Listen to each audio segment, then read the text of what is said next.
views expressed on this program are those of the hosts, guests, and callers, and are not necessarily those of this station, its management, or other advertisers.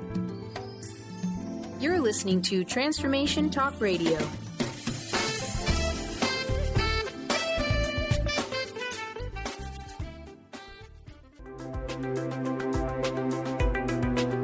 Welcome to Knowledge Book Radio with Marge Ptaszek. Marge was searching for the purpose of her life and the truth that would tie everything together to make sense of what was taught and what was happening on our planet, the fire that was creating all the smoke. Through many experiences, she was finally led to the knowledge book that provided all the answers. Marge is now talking about this gift to humanity on Knowledge Book Radio, so all can be united in peace, love, and harmony. This live call-in show at 1-800-930-2819 is amazing.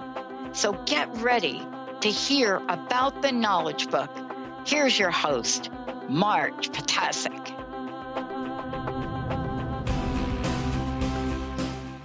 Hello, everyone. I'm Marge Ptaszek, and you're listening to the Knowledge Book Radio with Marge Ptaszek, and that's on Transformation Talk Radio. And as we've been doing for the past year or over the year, we'll be talking and continue to cover some topics from the Knowledge Book.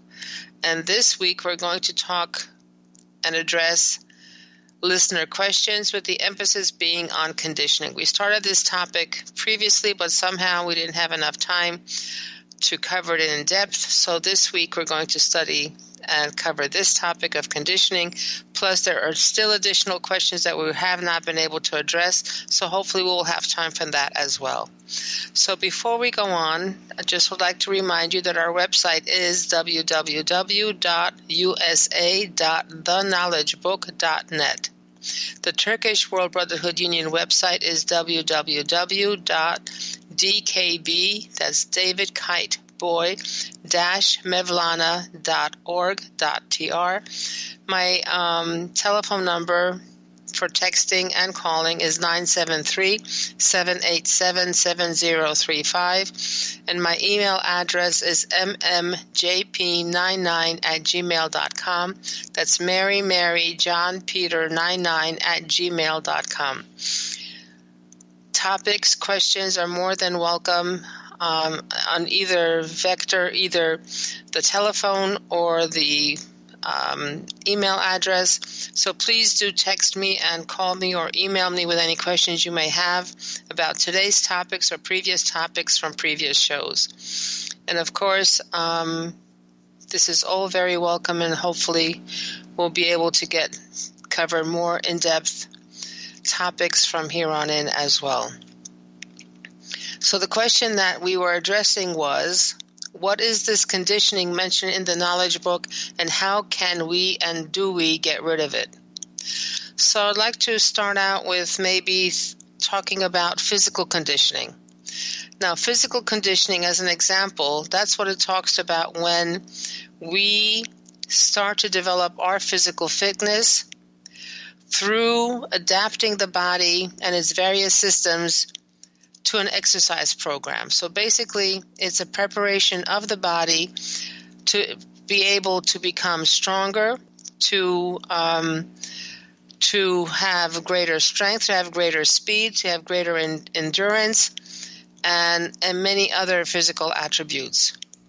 Of course, conditioning workouts and conditioning in general can, decrease the fat in the body, can increase muscle tone, and prepares our body for whatever sport activities we would like to get into.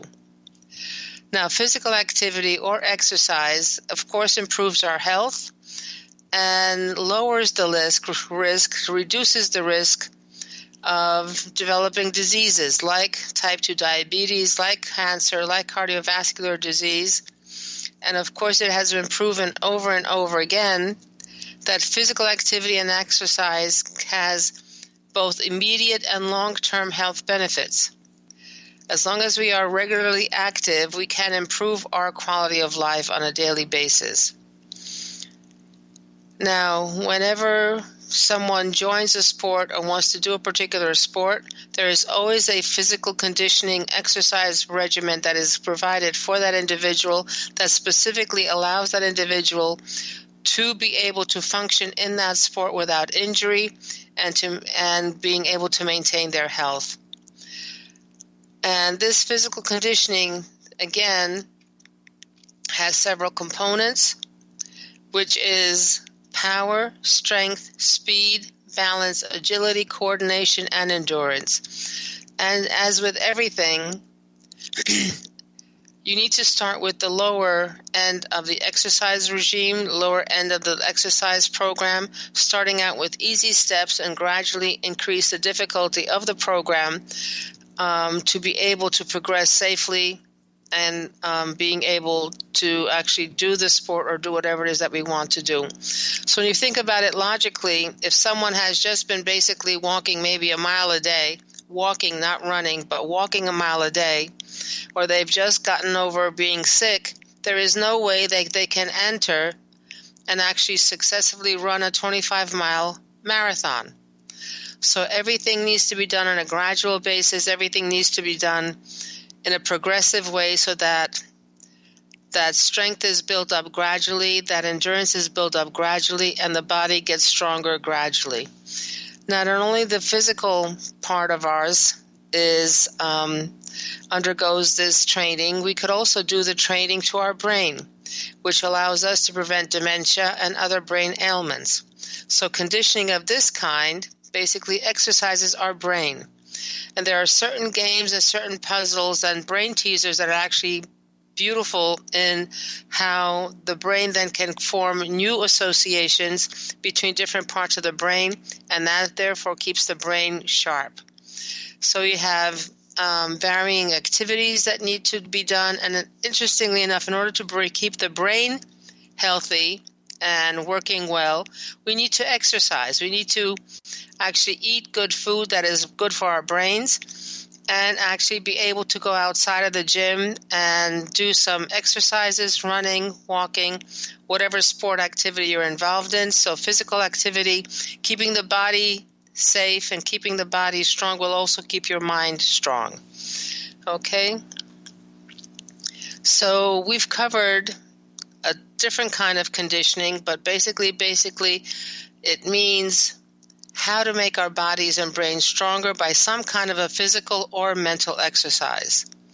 So conditioning can be seen as a methodology of learning through either mechanical or operative means, meaning being able to learn different habits, being able to learn different techniques, being able to accumulate different knowledge over time through conditioning. So this is what's done as far as the body is concerned through the physical conditioning. This is what is done for the brain as far as mental conditioning is concerned. Now, there are different kinds of conditioning that we undergo as humans being a part of a specific culture.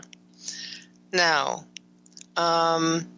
this kind of acculturation, which basically takes a baby or takes a human that has moved from a different culture into another culture, that is a way of teaching and training that individual, that being, to be able to function within the certain constructs of a specific culture.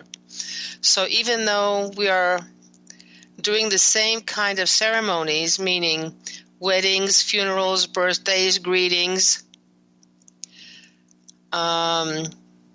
fruit preparation, we do this on the entire planet. However, how the weddings are done, how the funerals are performed, how birthday parties are celebrated or not celebrated at all, how we greet each other or don't greet each other, how we prepare our food is all done specifically based on the particular culture that we're in. So in some weddings, we could have, like in the Western wedding, someone will have an engagement party first, we'll have a ring, some kind of a ring first. And then, of course, you have the white wedding dress or whatever, and it's being held in a special place, in a special hall, with humongous money and effort being spent to have a very memorable day. In other places, weddings are not even held. Basically, the people just meet each other and they start living together without even a formal ceremony. In funerals, maybe in the West, black was the color of mourning. Right now, in the East is the color of mourning. So basically, we have certain ways of doing things. We have certain ways that we have learned to do things in our own particular culture, and these tend to separate us. Now, in one culture, birthdays are celebrated maybe in the East once a year on New Year's Day, while in the West, I know in the U.S., birthdays are celebrated based on that day. However, in Poland, where I originated, it is not the birthdays that are celebrated. It is the name day that is celebrated. So different cultures, different ways of doing things. And if you don't know a particular culture, then you run the risk of being shunned or being not accepted because you are different than anyone else that's living in your particular area, in that particular culture. Same thing goes for food preparation. Same thing goes for how we say hello. In some cultures, it is bowing that is done. Other cultures, it is shaking the hand that is done. In some cultures, you need to be able to shake the hand gently. Otherwise, that is seen as an insult. However, in another culture, you need to have a very firm handshake. Otherwise, you are seen as a weak person. So that's in the West. Now, there's different kinds of conditioning. There is operant conditioning, and there is the classical conditioning. I don't know if you remember from school, the example of Pavlov's dog. This is where normally a dog or any mammal or animal starts to salivate to prepare for the digestive process and produces saliva in the mouth when they see food or when they are hungry. Now, in the Pavlov's dog experiment, when the food was presented to the dog started to salivate. However, at the same time, a bell was rung. And eventually, over time, it is only the sound of the bell that actually produced the salivation. So this is classical conditioning. This is where a particular stimulus that is not normally, that does not normally produce a specific reaction, comes to actually generate that particular reaction that's an innate reaction as far as the physical conditioning is concerned. Now, this is also a way to train or to teach individuals like cats, like dogs, like birds, like apes and chimps to do particular tricks, to perform specific things. You can learn, apes can learn, chimpanzees can learn sign language with this kind of conditioning. However, the one that works the best is operant conditioning. This is where the desired patterns of behavior that we want to produce and want to enculturate into that individual, that is being done through specific rewards. So if we want to, let's say, a parakeet to learn to count from 1 to 10, they will be rewarded first by identifying 1, then identifying 2, and then every time they get the answer right, meaning if they have a choice between 1, 2, and 4, and they pick 1, then they will get, a piece of grain or maybe a piece of bread. That was a reward for the fact that they got this particular answer right. The same thing goes for, let's say, if we want chimpanzees to do a particular gesture with the hand following the teacher, then they will get a reinforcement or a positive reinforcement or a pat on the back or maybe a piece of banana or some kind of a treat that they're actually liking. So this is positive reinforcement. So right now it's been found that as long as people are reinforcing the positive behavior that they want, that works the best. Punishment does not work as well, okay? So the types of conditioning that we're talking about here, both operant and classical conditioning, basically these tends to separate us into disparate, often opposing groups, and this produces mostly intolerance and non-acceptance of those individuals who are outside our specific cultural norm. And we could also consider this as maybe negative conditioning, because this separates us. This says we're okay because we're doing it this way and our wedding is fine. However, everybody else, what do you mean they can't get married and they don't get married? How could they live together? So basically, we wind up separating ourselves from each other through the different ways we actually approach the same type of living condition. However, on the other hand, there's also positive conditioning, what I will refer to as positive conditioning.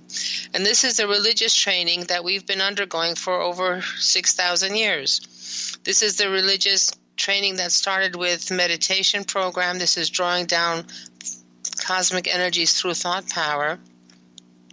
Then came Moses with the Kabbalah. Then came Christ with the New Testament, and then came Muhammad with the Quran. And all of these were stepwise procedures that basically inculcated specific behavior, inculcated specific norms for behavior, and modified our behavior to eventually becoming, at the time of Christ, being loving, accepting, and arriving at a state of peace. Muhammad came in with a different kind of knowledge. He came in with a knowledge for social mores, social ways of doing things. So by the time we were finished with this religious training, which actually finished in the year 2000, 1999, 2000, that's when our religious positive training was finished. And those individuals who were finished with that training wound up being at the end, at the 72nd energy dimension, the love frequency dimension, and got themselves through this way ready for the knowledge book dimension and the universal and the cosmic dimension. However, the knowledge book tells us that we're supposed to be giving up all conditioning, both the religious and the world conditioning and the cultural conditioning, because there are problems both with the positive and the negative. Why? Because we always need to leave the dimension that we are in. And that is the most difficult thing for humans to accomplish, to leave the religious dimension, to leave the dimension they are in. Why? Because this is especially difficult in the religious medium, because when we've been able to absorb all the energies and all the frequencies that the religious teachings have given to us, from meditation to Muhammad, then we are at a peace dimension. We are peaceful, we are calm, we are blissed out, and we are happy. And we are floating in joy. You love everyone and everything, and you are happy and content. You're able, once you leave the religious dimension, or once you're at the peak of the religious dimension takes you to the fourth dimension. And this is the dimension of heaven. And this is where you're able to see things that others can't see. You'll be able to see auras or whatever. You can communicate with beings who have passed. You can heal people. You can help many individuals. And we are happy all the time. And we are a God, and we feel like a God in our own dimension. But this is only a transition step. This is only something that we need to experience for a time, and then we need to leave. It is not a place to linger. We need to progress through this dimension of heaven and through the 4 stages of the 4th dimension to be able to proceed to the 5th dimension. Now, during the time of the religious training, from the meditation through Moses, through Christ, through Muhammad, we were going through the up-pointing triangle, what the knowledge book calls the up-pointing triangle. This is the alpha program, this is the love program, and this is where we wind up being in the 4th evolutionary dimension, but the 7th energy dimension, okay? And once that is finished, we need to leave that and come in and start working on the down-pointing triangle, which is the universal triangle, which is leading to the cosmic consciousness, okay? And this place where we were quiet and tranquil and at peace, sitting on a cushion, meditating, praying, being in a convent, being in a monastery, being in church, and being peaceful and calm. And now we need to be active. We need to be mobilized. And we need to be able to overcome thresholds and experiences and be able to pass tests.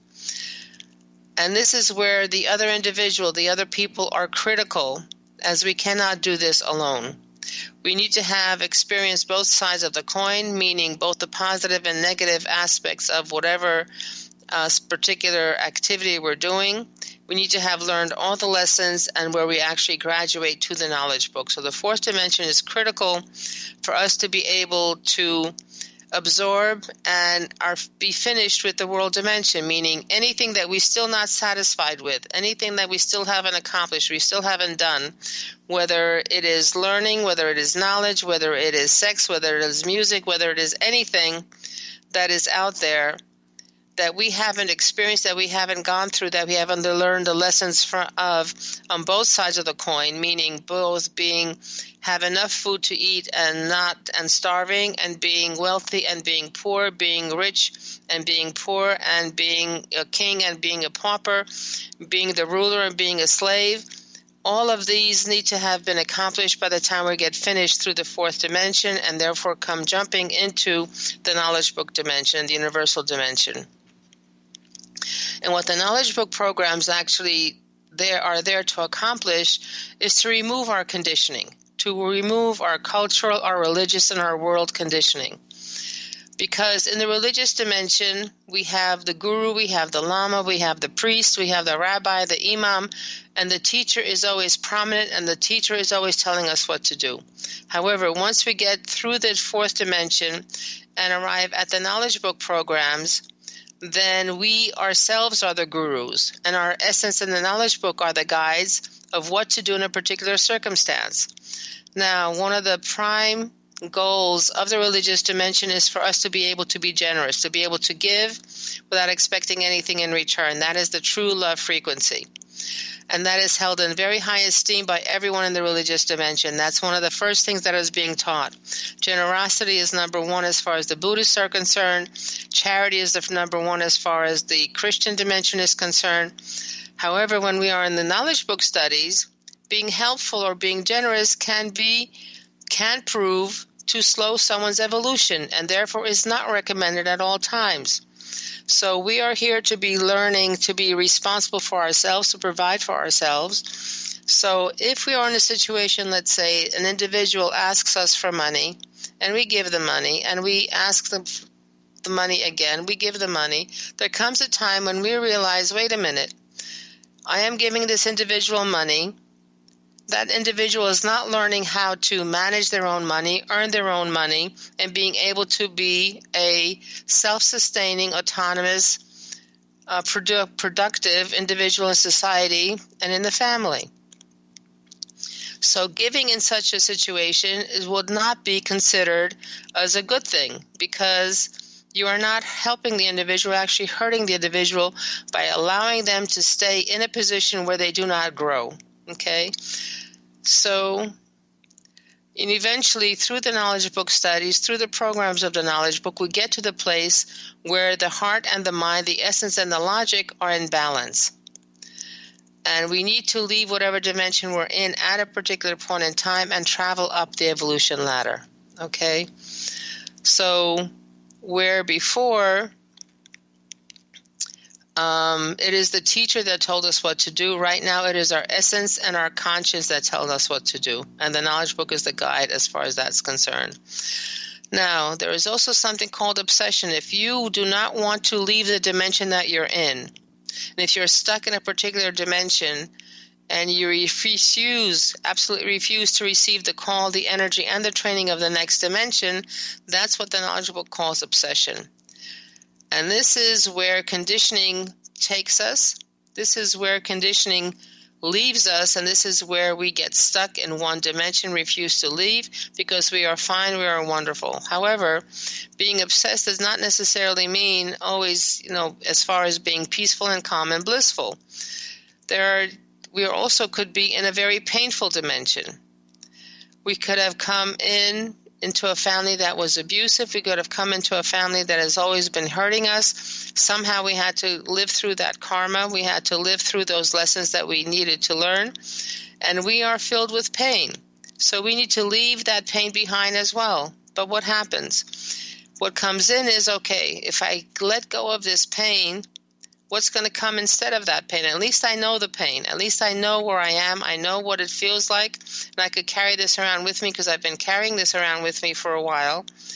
However, what's going to happen when that leaves? What's going to fill me after that leaves? So fear comes in, and we need to be able to be strong enough. We need to be able to have the fortitude to be able to leave and see what happens. Take that jump, take that leap, and see what happens when we actually leave the pain behind or leave the joy behind as well when you're leaving the religious dimension. So when we look at our schools in terms of gradually leaving dimension, let's look at the schools. In every grade, from kindergarten to college to graduate school, we learn our language in a stepwise progression. We get whatever training in the language at every particular grade. In kindergarten, we may be learning the letters. We may be learning how to put the letters together. First grade, we may be learning how to read. And gradually up the line, we are able to very gradually over the course of the years be able to learn how to write, how to read, how to compose, and how to be able to do everything that is needed to be done through our language. And at every step, we need to pass the test and be able to graduate to the next grade until we get to the place where the teacher has always been telling us how to read, how to write, and we get to the point where we are in full command of the language, and we ourselves are able then to write novels, to write poetry, to write fiction, and we are in full command of the language, and we use that language as a tool to be able to accomplish whatever it is we need to accomplish on this planet. Now, the same progression, the step going into a grade, getting more knowledge, getting more experience, getting tested, and moving to the next grade happens. The same happens for every subject, from language to math to biology to physics and so on. This is also true for our physical development as well. Everything, we cannot stay where we are. We need to be able to progress. So when we talk about physical body, first we learn to coordinate our gross movements. The gross movements of arms, heads, legs. Then come the finer motor skills of holding or manipulating objects come in. Then we are able to hold our heads up at first with support and help. Then we're able to set up on our own where we couldn't sit before. Then we're able to stand and eventually be able to learn to walk and then to run. If one of us cannot go through this physical progression, we are classified as developmentally challenged, and steps are taken to remedy the situation. And this is how we progress. This is how we move from dimension to dimension. However, the transition from the religious to the universal dimension is difficult for humans, as they need to leave the peace and the bliss state and enter into anxiety. Leave the obedience. In other words, it's somebody else's fault. It's somebody else's responsibility. Well, they told me to do this, and that's why I did it. And we need to enter the state where our conscience and essence are the guide. And we are then not only responsible, we are accountable for our actions. Meaning if we do a misstep consciously, then we are liable for the pain that we cause. We are liable for our actions. So we need to be able, going from the religious to the universal dimensions, to be able to leave the cave, leave the cushion, leave the convent monastery, leave the church, leave this sheltered place, and of us being separate and alone and individual. And we need to be able to enter the world dimension, to interact, to move, to deal with everyone else and all the issues that arise in the world dimension. So on the universal side of the fence, there is lots of activity of going to meetings, of meeting people, of being engaged with people, and going through experiences. However, that does not mean that we leave peace behind. However, this is a different kind of peace and happiness that comes. It is a peace of conscience, of the conscience being quiet. It is the peace of knowing what the truth is and following the path that we have designed for ourselves. It is a peace of knowing that we're on the right path and that we are fulfilling our promise made prior to birth and entering our plan of destiny. So, to review, we need to leave where we are and to evolve. Now, if you remember in Fascicle 25, there are 18 steps, 18 progressions that we need to go through. There are 18 thresholds that we need to go through. the first 6 thresholds have to do with emotions, have to do with feelings, have to do with being able to share, having to do with tolerance and be able to accept of humanity. So this is the end. The 1 through 6 of these steps is actually going through the religious dimension and finishing the religious dimension, because then you're attaining and unification. And this is the ending of the religious dimension. You are in the 4th dimension, and it gets you set up for being able at different thresholds. Now, in the next 6, you arrive at the threshold of gaining cosmic consciousness, meaning you're at the doorstep, you're getting ready to go into cosmic consciousness. You're able to then be at the threshold of unifying with the universal consciousness. This is the doorstep. You're at the door, you're waiting to go in. And this is where you also can be this God of your own dimension, where you're able to then help each other by healing, by giving knowledge from the other dimensions, by being able to tell people what to do in terms of seeing the future, seeing the past. Now, there comes the threshold also being able to bring in and be accustomed to specific cosmic energies, whether they're directly given, indirectly given, or being given in sleep. Now, the next threshold is getting over your fears and getting over the fears of stepping over that threshold. In other words, what stops us? What stops us from going from anywhere to anywhere? Whether we're going from here to Maine or here to Turkey or here to India, the first step we have to overcome is fear. Whether we're even leaving the house. Some people can't leave the house because they think a brick's going to fall on their heads and they're going to die. So we need to be able to overcome that fear, and this is where that is done. And then once you're finished with these 6 steps, these are the thresholds of entry into. You've come to get rid of your fears. You've decided to go into the next level. That's where the knowledge book comes in. And the first thing that happens is that everything that gets accomplished from steps 13 through 19 is done being connected to a mission. And the last step of the second 6, meaning step number 12, this is the threshold of being appointed to the path of a genuine mission. I mean, this is something that you get when you know that you're supposed to be in a flower, that you know that you're supposed to be in a council, that you know that you're supposed to be writing the knowledge book. You also know that you need to read the knowledge book and do the reading program. So this is the step where you've passed over the threshold and gone into mission, and then everything else is gained during that mission, meaning you are able to gain consciousness, to gain cognizance, and gain awareness. You're able to use your logic, use your intellect, and being able to be accountable, whatever it is, for your actions during the time that you're accomplishing this mission. And you learn to strengthen your willpower during this mission. In other words, it's critical for us to be able to decide what to do and then carry through and do it. There's also allegiance consciousness that actually we gain during the mission that we accomplish, whether it's in a council or a focal point or a flower, whatever it is, we need to be able to have allegiance consciousness. Then, of course, there's universal totality and humane qualities. So once we finish with these 18, then we are then finished with the alpha wave energies.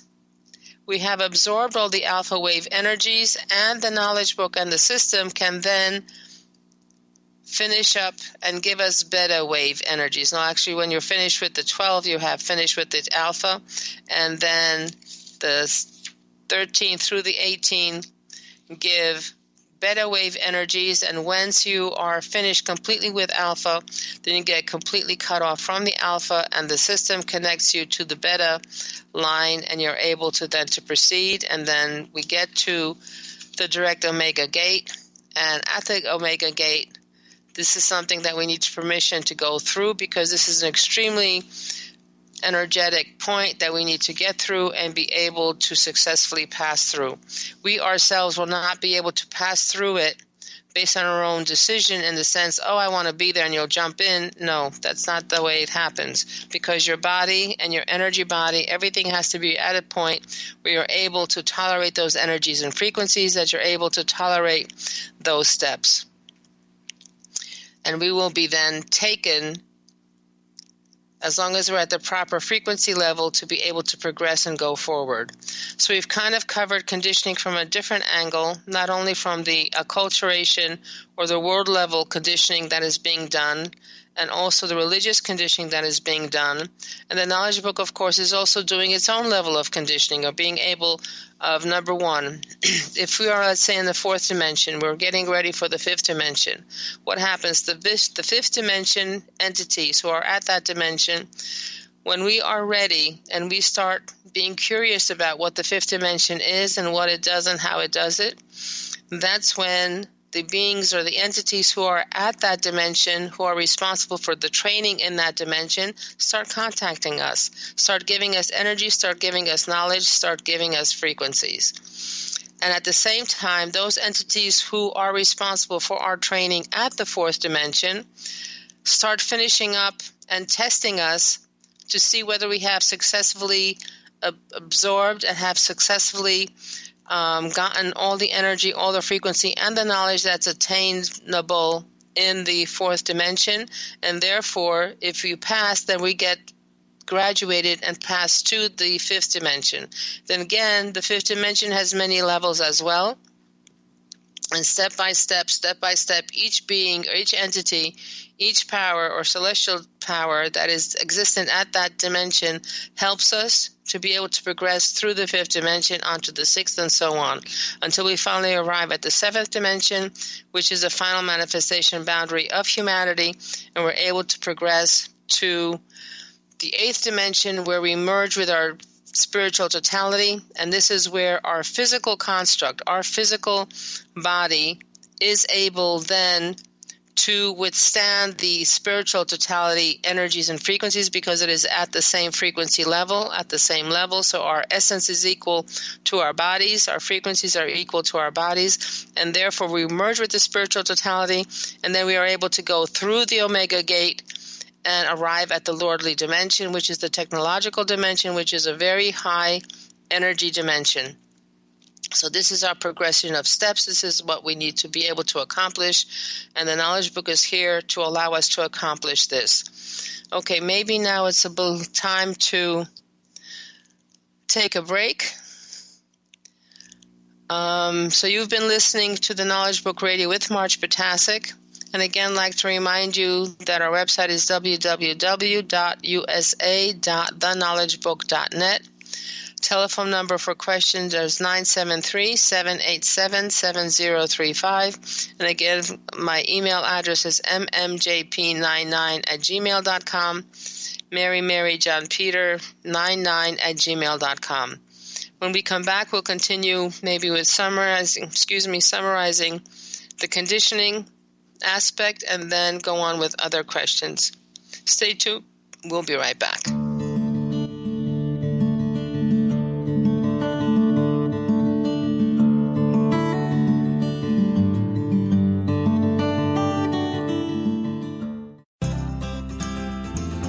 To find answers to life's questions, you need to look within yourself. Dr. Glenna Rice brings your questionable conversations on Transformation Talk Radio each month. Tune in each month for insight into how you can live up to your full potential. Dr. Glenna is a physical therapist, certified Access Consciousness, and Access Body Class facilitator. How does it get any better than this? For more information on Dr. Glenna Rice and her work, visit glennarice.com. Gifted intuitive healer and spiritual teacher Sarah Luce brings her unique style to the hit show Small Steps, Big Breakthrough Radio on TransformationTalkRadio.com. Tune in each month as Sarah turns reality on end and shows us how to experience expansive results with simple yet powerful steps. Expect an enlightening bend on what you currently believe is possible. For show details and upcoming topics, visit sarahluce.com. That's SARALOOS.com. What is a brilliant culture, and how do we create them? Why are they important? Claudette Rowley has created a breakthrough 5-step process to help you align your culture with your business strategy for exceptional results. Looking for a culture that drives organizational excellence? Listen to Cultural Brilliance Radio, the second and fourth Friday of each month at 10 a.m. Pacific and 1 p.m. Eastern on Transformation Talk Radio. To learn more or work with Claudette, visit culturalbrilliance.com. Take your own journey with the angels with Claire Candy Huff's Heaven Sent Guided Angel Meditation CD, letting go of concerns and living in the now. This beautiful CD walks listeners through practical exercises to help free them from the burdens, worries, and concerns of daily life. Walking a quarter of the way across the bridge, you see a bright, emerald green light and sense a loving presence. This is Archangel Raphael's green healing energies, nourishing and revitalizing you. Take a moment now to bathe in this green healing light. Giving you much more than just relaxation and stress release, this wonderfully narrated CD provides vivid visualization, soothing and inspiring music, and an angel's choir that will bring you peace, clarity, and a newfound awareness. Visit angelhealinghouse.com today.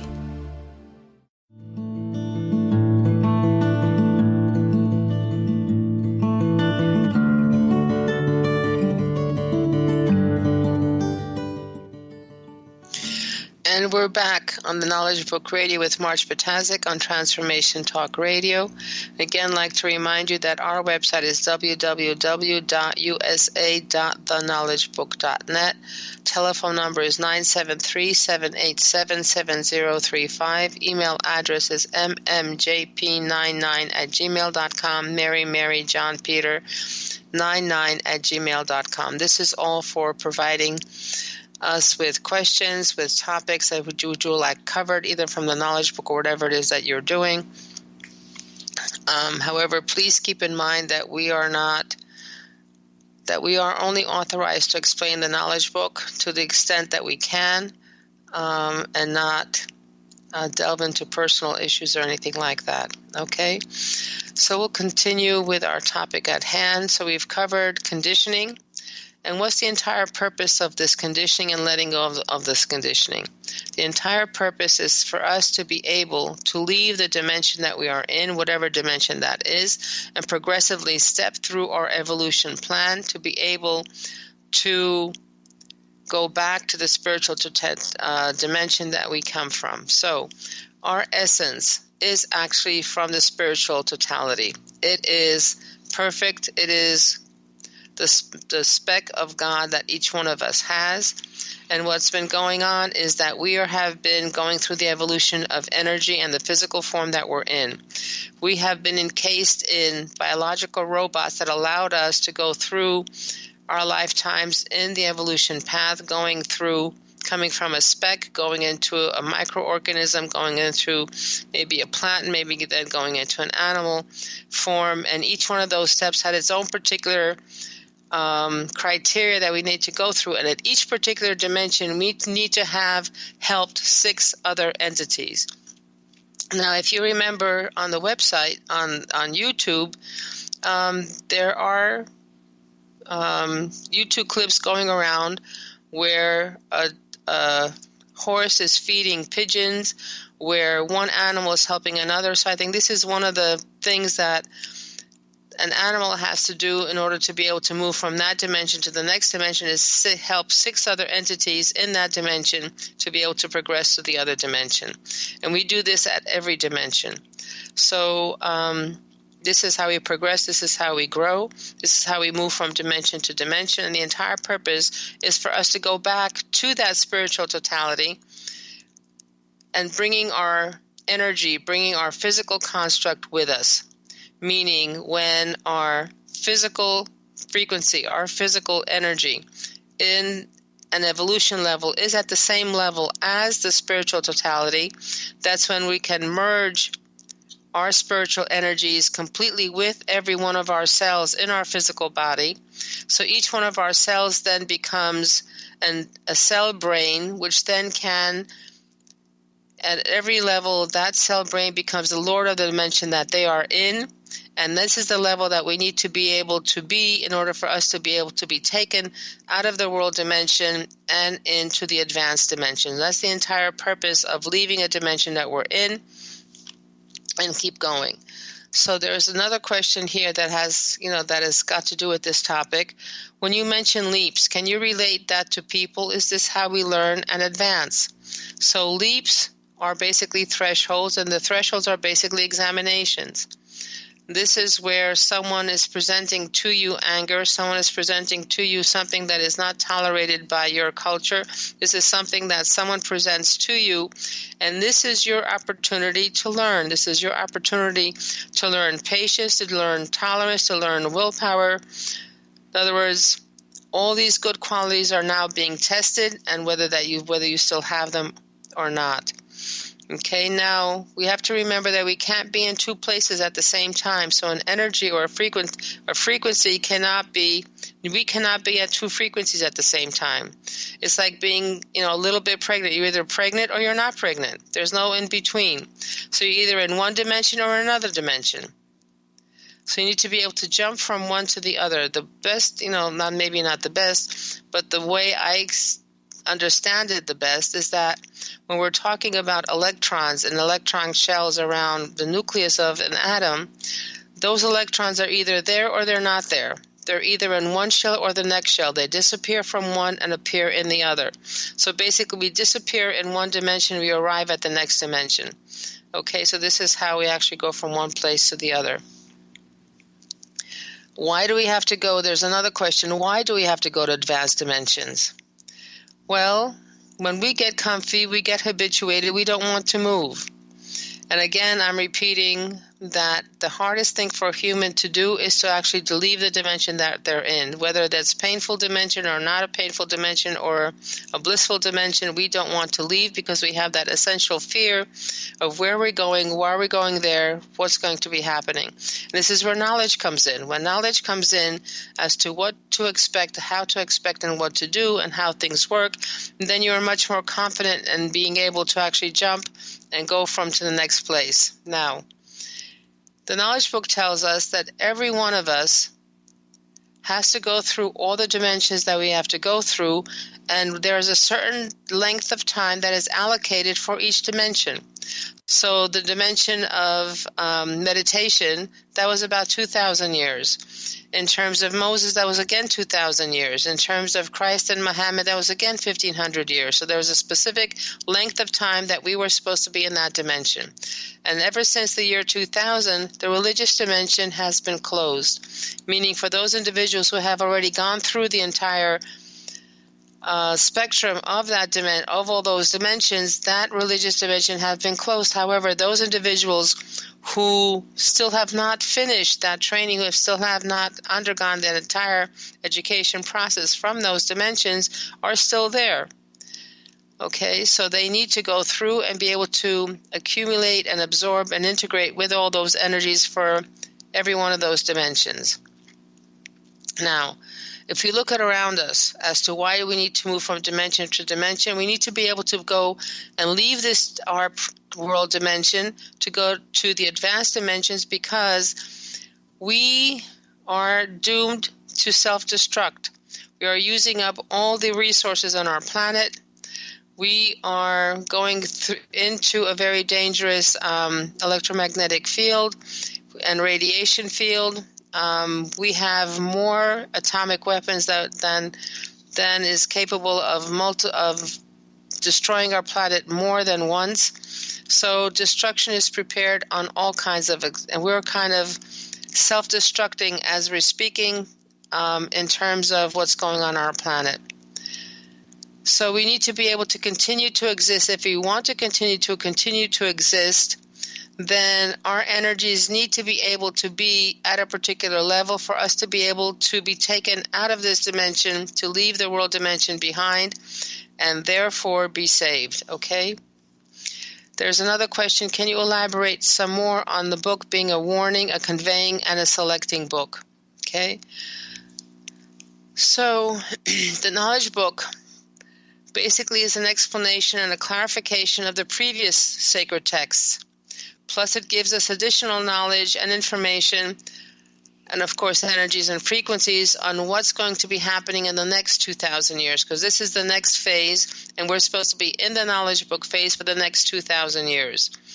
The first 1,000 years of that is going to be, we're now finishing up, we will be finishing at the end of the by 2200, we'll be finishing the 3 cosmic ages allocated to humanity. We'll be going into the golden age, which will last for 7 centuries. And then we'll be going again into a transition period between the golden age and the age of light, which will be happening around the 28th or the 29th century. And then we'll have another, next 1,000 years will be the going through the age of light. So this is the next time frame that we're going through. So when we know where we're supposed to be going and how we're supposed to get there, what the world is going to look like, because the knowledge book does tell us what the world is going to look like during that time frame, then becomes a warning to us. Well, unless, and it tells us what's going to be happening. The plan or the way things work is that everything that exists right now, which were alpha natural Girzes and artificial Girzes, they were alpha Girzes, they will all be brought together, I guess fused together or integrated together, and those energies will be used to create beta Girzes, meaning higher level Girzes. So everything that came before will not be here anymore. It'll be transformed into something different, just like when you burn a piece of coal or you burn a piece of wood, one kind of energy disappears, but another kind of energy appears. So if we want to exist, we need to be able to be at an energy, at a frequency level that will allow us to be taken as in an elevator or as an escalator, brought from one place to another and taken from here to the advanced dimensions where we will be saved. Okay? So what is it conveying? Well, it's a conveying book because once we get ourselves and have acclimated and absorbed all the energy that the knowledge book gives and all the knowledge that the knowledge book gives and the frequencies that the knowledge book gives, which is the 72nd energy intensity dimension and the 19th evolution dimension, at that point, then the knowledge book or the system basically takes us, puts us in a specific shape and form, and takes us like that electron going from one electron shell to another shell.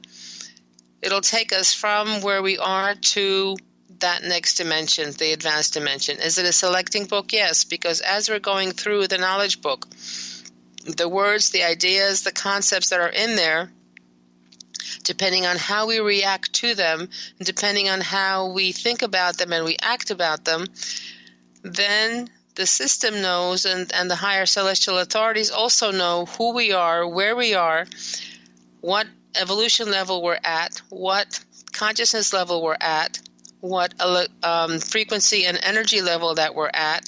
And then we are provided with those experiences, with that knowledge, with those people around us that allow us to get trained further, or basically saying, okay, well, this person tried, not yet. Let's put them on the side for the time being, and we'll be able to deal with them later. Okay, so this is about the time that we have for this time.